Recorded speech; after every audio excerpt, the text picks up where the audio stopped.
So I'm watching this on Fox. Thoughts and prayers, all the usual God and Jesus stuff in regards to the school shooting. Oh, it just went out. But what I want to say to my viewers is hooray. Believe in whatever you want to believe in, but all the goddamn prayers in the world and all the magical thinking in the world is not going to bring these kids back. Or what happened last week, or what happened the week before. America is a mess.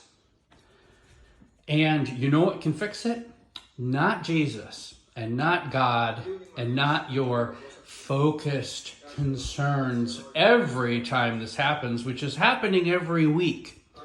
But how you vote and how you realistically vote and push to make the changes that need to happen to heal America.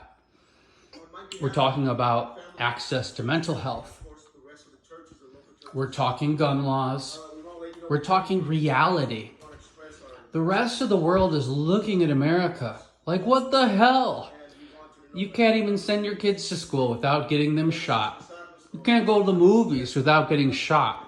And believe it or not, this will not only cost America in regards to respect, but it will cost America billions of dollars, because would you want to send your kids to America with the idea that we are completely out of control? Completely out of control. And when people are out of control and have no sense of power or control, they usually turn to God. But God has no place in this.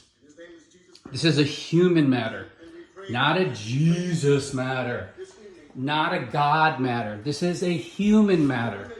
And how you vote and what causes you take up in regards to finally fixing this problem, multi-layer issue in America, is what really matters.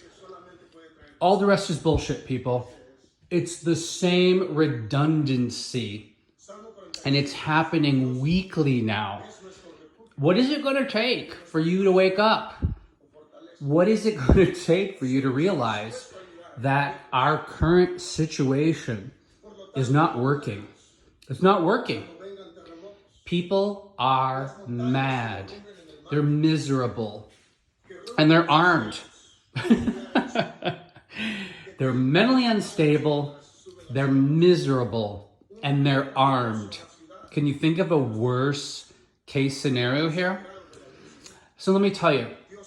Not only do you have to vote, and not in a selfish way. No one's going to take your shotgun away. No one's going to take your guns away. It's not going to happen. I'm not against guns.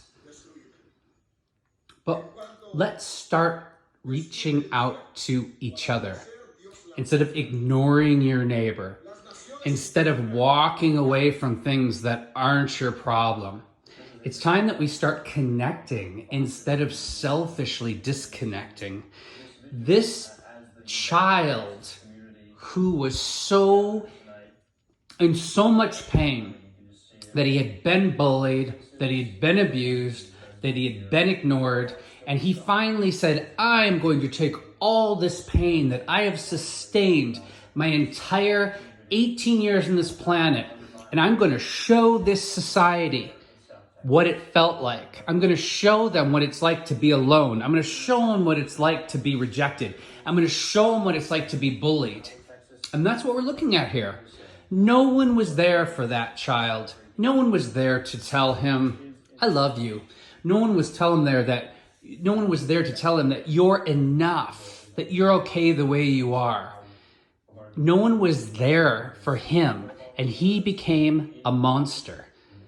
And then decided to share his pain with America. And you know what? That boy is your next door neighbor. That boy is the kid who lives down the street. That boy is the 50-year-old crazy-ass person who just lives around the block from you, that no one talks to, that everyone ignores, that no one has time for. America, be a neighbor. Learn to be neighborly. You know, I have lived in my house for almost a year now, and my next door neighbors have never, ever taken the time to come over and introduce themselves until they needed something. Just saying. The problem with America is Americans.